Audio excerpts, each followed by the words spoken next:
கர்த்தருடைய பரிசுத்த நாமத்திற்கு மகிமை உண்டாவதாக.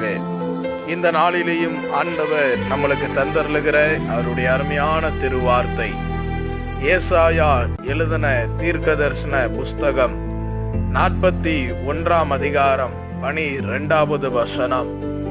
உன்னோடு போராடினவர்களை தேடியும் காணாதிருப்பாய்.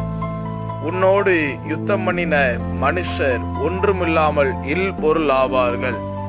ஆண்டவர் இன்றைக்கு உங்களை பார்த்து சொல்லுகிற வார்த்தை, உன்னோடு போராடின மனிதர்களை தேடியும் காணாதிருப்பாய். அது எந்த மனிதர்களாய் இருந்தாலும் அவர்களுக்கு தேவன் ஒரு இறுதி நாட்களை நியமித்து விட்டார். உங்களுடைய வாழ்விற்கு இடைக்கற்களாய், உங்களுடைய வாழ்விற்கு இடரலாய் துன்பத்தையும் துயரத்தையும் தந்து போராடினவர்களை நீங்கள் தேடியும் காணாமல் போகும்படி கர்த்தர் செய்ய போகிறார். இந்த வார்த்தை நிறைவேறும்.